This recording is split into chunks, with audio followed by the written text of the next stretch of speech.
Saya akan menceritakan pengalaman horor saya, tepatnya pada tahun 2019, saat menjalani kuliah kerja nyata, KKN, di sebuah desa terpencil. Awalnya, saya dan teman-teman sangat antusias, tapi siapa sangka, tempat yang kami tinggali selama sebulan justru menyimpan sesuatu yang tidak bisa dijelaskan dengan logika. Hari pertama, kami tiba di desa dengan penuh semangat. Setelah berkenalan dengan warga dan perangkat desa, kami diantar ke tempat tinggal kami selama KKN, sebuah bangunan tua yang dulunya merupakan balai desa. Bangunan itu terletak agak jauh dari pemukiman, tepat di tepi hutan. Dari luar, bangunannya tampak besar, tapi sudah lama tidak dihuni. Cat temboknya kusam, beberapa bagian atap terlihat lapuk, dan halaman depannya dipenuhi dedaunan kering. Pak Darto, seorang warga yang menemani kami, menurunkan barang-barang dan berkata, "Ya, ini tempat kalian tinggal. Maaf kalau agak jauh dari rumah warga, tapi dulu balai desa ini sering dipakai kok." Saya mengamati bangunan itu dengan perasaan campur aduk. Pintu kayunya sudah tua, beberapa jendelanya berdebu, dan udara di sekitarnya terasa lebih dingin dibandingkan tempat lain. Saat melangkah masuk, bau lembab langsung menyeruak ke hidung. Di beberapa sudut ruangan ada sarang laba-laba yang menandakan betapa lama tempat ini tidak dihuni. Rina, salah satu teman saya, mengusap lengannya sambil bergidik. "Kok hawanya beda ya?" bisiknya pelan. Budi, yang selalu berusaha mencairkan suasana, tertawa kecil. "Udah, jangan parno, ini cuma bangunan tua. Paling-paling ada tikus gede yang nemenin kita tidur." Kami tertawa kecil, meski tetap merasa sedikit tidak nyaman. Setelah membersihkan sedikit debu dan merapikan barang-barang, kami mulai membagi kamar. Bangunan ini memiliki beberapa ruangan besar, satu aula utama, dan kamar mandi di bagian belakang. Saya dan Rina memilih kamar di sebelah kanan, sedangkan yang lain menyebar ke ruangan lain. Saat sedang membereskan barang, saya mendengar sesuatu, seperti suara langkah kaki di lorong. Saya menoleh, tapi tidak ada siapa-siapa. Saya mengabaikannya dan melanjutkan beres-beres. Saya tidak tahu, itu adalah pertanda bahwa sesuatu yang tidak terlihat sedang memperhatikan kami sejak awal. Malam pertama di bangunan tua itu, kami semua kelelahan setelah perjalanan jauh dan beres-beres. Setelah makan malam seadanya, kami mengobrol sebentar di ruang utama sebelum akhirnya beristirahat. Aku dan Rina berbagi kamar di sebelah kanan, sementara Budi, Riko, dan beberapa teman lainnya memilih kamar di sisi lain. Sekitar pukul 11 malam semua mulai terlelap. Udara di dalam kamar terasa lebih dingin dari yang aku perkirakan. Aku menarik selimut lebih rapat, mencoba mengabaikan rasa tidak nyaman yang entah dari mana datangnya. Tiba-tiba, Rina menggoyang lenganku. Aku mengerja pelan, masih setengah sadar. "Din, denger nggak?" bisik Rina. Aku diam sejenak memasang telinga. Awalnya, aku tidak mendengar apapun. Tapi beberapa detik kemudian, suara langkah kaki terdengar pelan dari lorong depan kamar kami. "Siapa yang masih bangun?" tanyaku, setengah berbisik. Rina menggeleng. "Aku tadi cek jam, ini udah hampir jam 1. Kayaknya semua udah tidur." Aku mencoba berpikir logis. Mungkin saja Budi atau Riko ke kamar mandi. Tapi semakin lama kami mendengarkan, suara langkah itu terasa aneh. Langkahnya tidak konsisten, kadang cepat, kadang lambat, dan seolah berhenti tepat di depan kamar kami. Rina menarik selimutnya lebih erat. "Din, jangan dibuka ya, takutnya." Brak! Sesuatu terdengar jatuh dari ruang utama. Kami berdua saling berpandangan, jantung berdegup kencang. Tidak ada suara lain setelah itu. Hanya keheningan yang semakin membuat kami waspada. Aku mencoba menguatkan diri. "Mungkin tikus atau kucing masuk," bisikku, lebih kepada diriku sendiri. Rina tidak menjawab. Dia hanya menutup wajahnya dengan selimut, berusaha mengabaikan ketegangan di ruangan itu. Aku juga memutuskan untuk tidak memikirkan apapun lagi dan memejamkan mata. Tapi sebelum benar-benar tertidur, aku sempat merasakan sesuatu yang membuat tubuhku merinding. Udara di dalam kamar tiba-tiba terasa jauh lebih dingin, seolah ada sesuatu yang berdiri di dekat kami dan mengawasi dalam diam. Pagi harinya aku bangun dengan kepala sedikit berat, mungkin karena tidur yang tidak nyenyak. Rina masih tertidur, wajahnya terlihat lelah. Aku bangkit perlahan, mencoba mengumpulkan tenaga sebelum keluar kamar. Di ruang utama, aku melihat Budi dan Riko sedang duduk dengan wajah sedikit tegang. "Kalian dengar suara tadi malam?" tanya Budi begitu melihatku. Aku mengangguk. Langkah kaki di lorong, sama suara benda jatuh. Riko menelan ludah, lalu menunjuk ke pojok ruangan. Itu meja kecil di situ geser sendiri. Aku sempat lihat, Din. Malam-malam aku kebangun, terus lihat. Meja itu kayak ada yang dorong pelan. Aku melirik meja kayu kecil di sudut ruangan. Memang tidak bergeser jauh, tapi cukup untuk membuat merinding kalau benar-benar terjadi sendiri. Rina keluar dari kamar dengan wajah pucat. Aku juga dengar, Din. Malah aku ngerasa kayak ada yang berdiri di depan kamar semalam. Kami semua terdiam, saling berpandangan. "Mungkin cuman angin," kataku, berusaha mencari alasan. Tapi Riko menggeleng. "Nggak ada jendela yang kebuka semalam. Lagi pula meja segede itu nggak mungkin geser cuma gara-gara angin." Kami akhirnya sepakat untuk tidak terlalu memikirkan kejadian itu. Toh, ini baru malam pertama. Mungkin hanya sugesti, karena kami tahu tempat ini sudah lama tidak dihuni. Namun, perasaan tidak nyaman semakin kuat saat siang hari. Ketika kami sedang bersiap untuk mengunjungi rumah kepala desa, aku mencium bau anyir samar di ruang utama. Aku menoleh ke Riko. "Kamu nyium sesuatu enggak?" Dia mengernyit lalu mengangguk. "Kayak bau darah?" Aku menelan ludah. Bau itu muncul sebentar, lalu hilang begitu saja seolah tidak pernah ada. Dan saat itulah aku mulai menyadari, ada sesuatu di tempat ini yang mungkin tidak terlihat, tapi selalu memperhatikan kami. Malam berikutnya, aku mencoba untuk berpikir lebih rasional.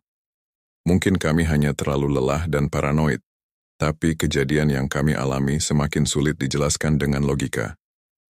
Sekitar pukul 11 malam, kami semua sudah kembali ke kamar masing-masing.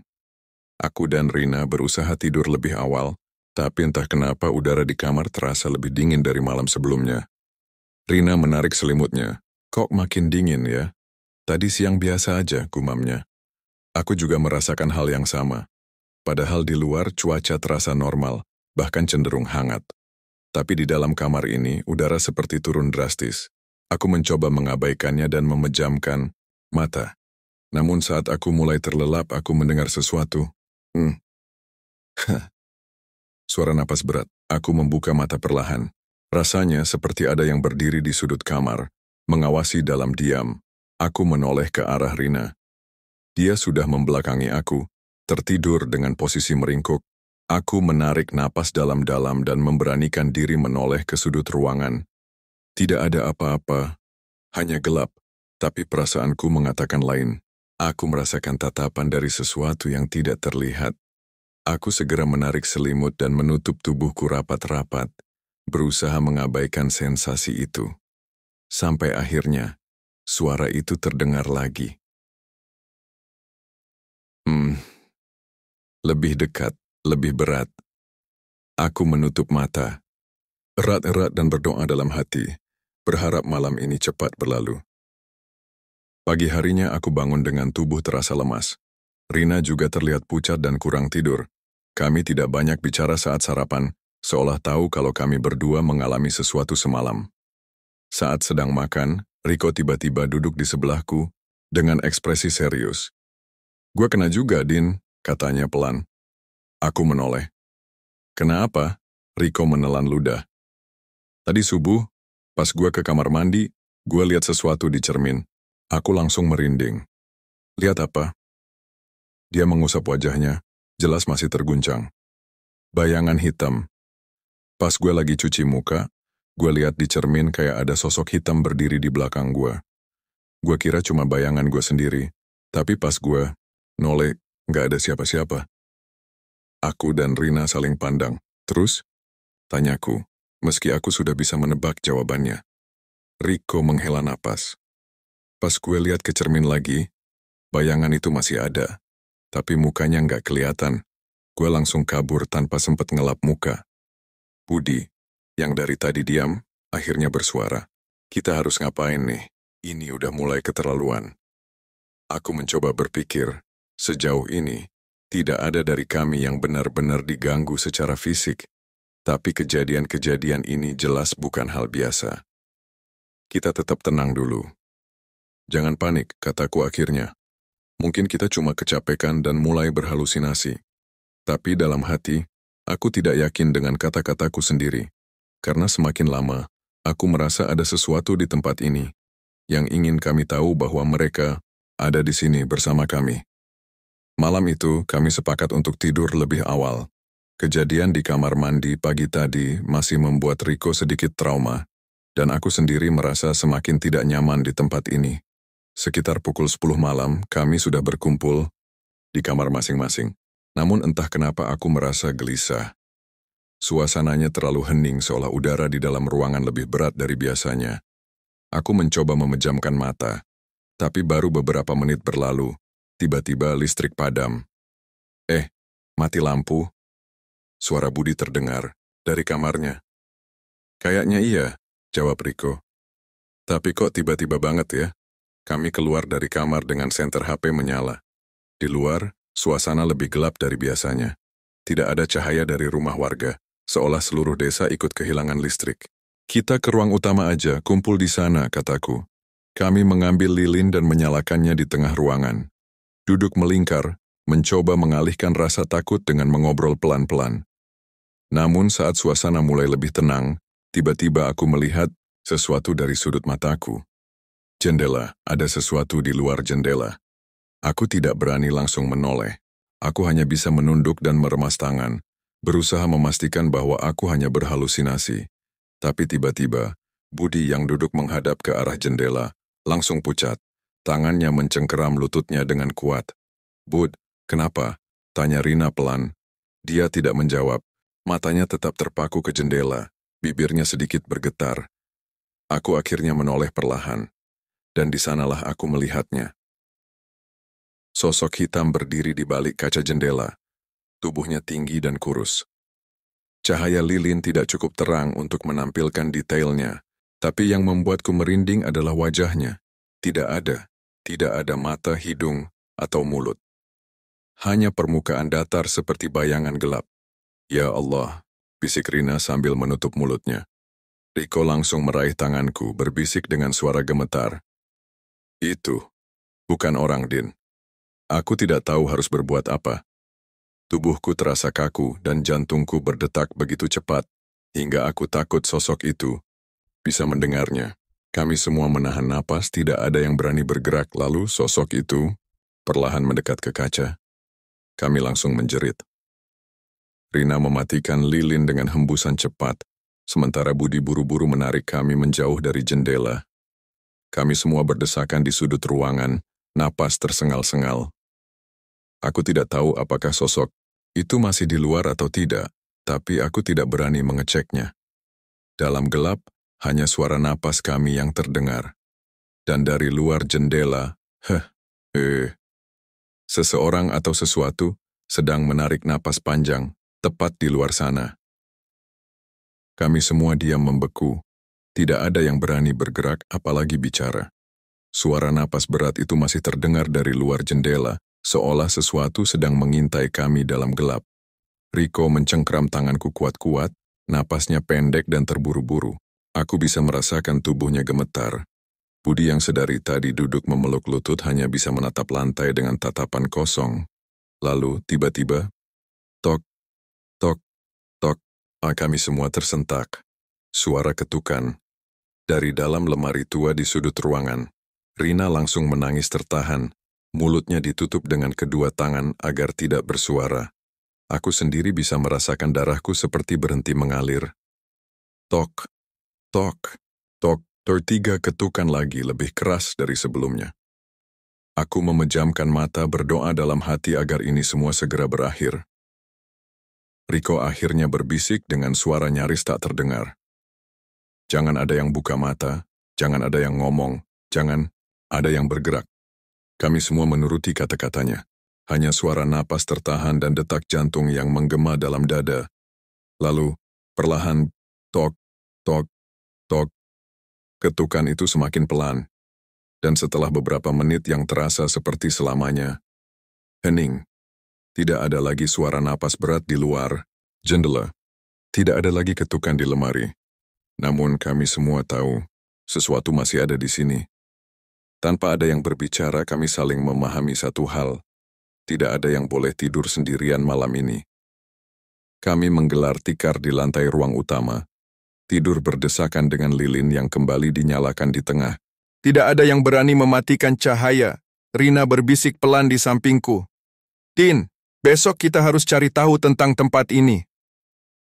Aku mengangguk tanpa menjawab. Aku juga ingin tahu. Karena apapun yang tinggal di tempat ini, jelas ingin kami menyadari keberadaannya. Pagi itu, kami bangun dengan tubuh lelah dan mata sembab. Tidak ada yang tidur nyenyak, meski tidak ada gangguan lagi setelah ketukan di lemari. Kami semua tetap terjaga, hanya pura-pura tidur sambil saling menggenggam tangan. Saat matahari mulai meninggi, aku dan Rina berinisiatif pergi ke warung kecil di dekat rumah warga untuk membeli kopi dan roti.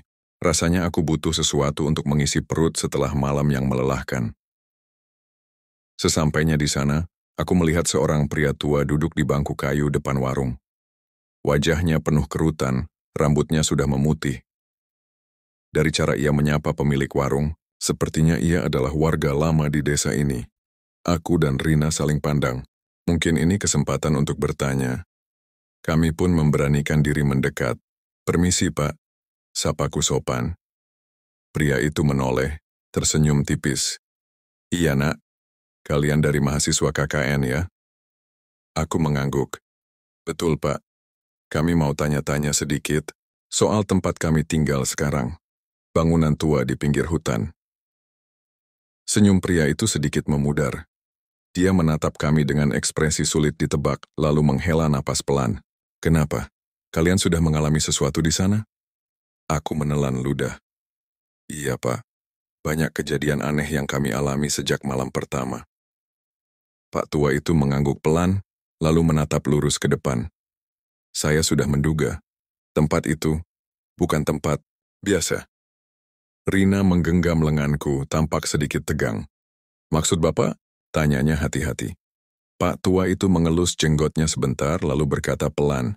Dulu, sebelum balai desa dipindahkan, bangunan itu pernah dipakai sebagai rumah sakit darurat. Aku dan Rina menahan napas. Rumah sakit darurat? Tanyaku. Ia mengangguk. Tahun 70-an desa ini pernah dilanda wabah. Banyak yang sakit parah dan tidak semua selamat. Karena fasilitas kurang, banyak pasien yang meninggal di sana. Termasuk mereka yang tidak punya keluarga untuk dimakamkan dengan layak. Aku langsung merinding. Ingatanku melayang ke kejadian malam-malam sebelumnya. Suara langkah kaki, bau anyir, bayangan di kamar mandi, dan sosok tanpa wajah di jendela. Pak tua itu menatap kami dalam-dalam. Mereka mungkin tidak berniat mengganggu. Mereka hanya ingin kalian tahu. Mereka masih ada di sana. Aku tidak bisa berkata-kata. Lalu, tiba-tiba, ia menambahkan dengan suara yang lebih pelan. Tapi kalian beruntung, tidak semua yang menginap di sana hanya mengalami, kadang, ada yang dibawa. Jantungku seakan berhenti berdetak. Aku menoleh ke Rina, dan dia menatapku dengan wajah pucat. Aku tidak tahu apakah pria tua itu hanya mencoba menakut-nakuti kami, atau memang ada orang yang pernah menghilang di tempat itu. Setelah percakapan dengan Pak tua di warung, aku dan Rina kembali ke bangunan tua itu dengan pikiran yang penuh. Aku berusaha menenangkan diri, meyakinkan bahwa semua akan baik-baik saja. Tapi dalam hati, ada perasaan yang sulit dijelaskan, campuran antara takut, penasaran, dan waspada. Saat aku menceritakan semuanya pada teman-teman, ekspresi mereka berubah drastis. Riko langsung terdiam, wajahnya terlihat tegang. Budi yang biasanya santai malah menundukkan kepala, sementara Rina menatap keluar jendela dengan gelisah. Jadi, Tempat ini dulunya rumah sakit darurat? Riko mengulang pertanyaanku tadi. Aku mengangguk. Dan ada banyak orang yang meninggal di sini. Semuanya terdiam.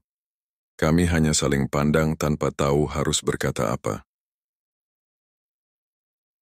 Malam itu adalah malam terakhir kami di sini. Esok pagi KKN kami berakhir dan kami akan kembali ke kota. Biasanya di malam terakhir, kami mengadakan perpisahan kecil, sekadar mengobrol dan mengenang pengalaman selama di desa. Tapi malam ini tidak ada yang berminat untuk berbincang lama. Kami hanya duduk di ruang utama, menunggu waktu berlalu. Lalu, tepat pukul 11 malam, tok, tok, tok, suara ketukan dari luar jendela. Kami semua membeku. Aku berani bersumpah, tidak ada satu pun dari kami yang mendekati jendela. Riko menelan ludah. Angin mungkin? Bisiknya, meski suaranya sendiri terdengar ragu. Tapi saat itu juga, hati-hati di jalan. Suara berbisik. Dari luar jendela. Suara itu pelan, hampir tak terdengar. Tapi cukup jelas untuk membuat seluruh tubuhku merinding hebat. Aku menoleh ke Rina. Matanya membesar, bibirnya bergetar tanpa suara. Tidak ada yang berani mengecek keluar. Tidak ada yang bergerak. Kami hanya duduk diam, berusaha mengabaikan apapun yang ada di luar sana. Hati-hati di jalan. Kali ini lebih jelas. Lebih dekat. Aku memejamkan mata, berusaha tidak panik. Kami hanya perlu bertahan beberapa jam lagi. Hanya beberapa jam, lalu kami akan pergi dari tempat ini. Dan aku berdoa apapun yang ada di sini tidak ikut pergi bersama kami. Pagi itu kami bangun dengan tubuh yang terasa begitu lelah, bukan karena kurang tidur, tapi karena tekanan yang kami rasakan semalaman. Tidak ada dari kami yang berani membahas suara ketukan atau bisikan itu. Kami hanya saling bertukar pandang, memastikan bahwa semuanya masih di sini, tidak ada yang hilang. Saat matahari mulai meninggi, kami mulai berkemas. Aku membereskan ranselku dengan cepat, ingin segera meninggalkan tempat ini. Suasana di dalam bangunan tua itu terasa berbeda pagi ini. Terlalu tenang. Tidak ada suara aneh, tidak ada bayangan di sudut ruangan. Seolah-olah mereka tahu kami akan pergi. Riko adalah yang pertama membawa barangnya keluar, diikuti oleh Rina dan Budi. Aku menjadi yang terakhir. Sebelum benar-benar melangkah keluar, aku menoleh sekali lagi ke dalam ruangan. Bangunan itu tetap sama, sunyi dan tua. Tapi entah kenapa aku merasa seperti sedang diperhatikan. Aku buru-buru keluar dan menutup pintunya. Di halaman, beberapa warga sudah berkumpul untuk mengantar kami pulang. Kami bersalaman, mengucapkan terima kasih atas keramahan mereka selama ini. Salah satu warga, seorang ibu parubaya, tiba-tiba berkata sambil tersenyum tipis, "Kalian beruntung. Tidak semua orang yang menginap di sana hanya mengalami. Kadang, ada yang dibawa." Jantungku berdetak kencang. Aku melirik teman-temanku. Wajah mereka sama pucatnya denganku. "Dibawa?" Akhirnya aku bertanya dengan suara sedikit bergetar. Ibu itu tidak menjawab. Dia hanya tersenyum samar, lalu berbalik masuk ke rumahnya. Kami, semua saling pandang. Tidak ada yang berani membahasnya. Kami hanya naik ke mobil dan mulai meninggalkan desa itu.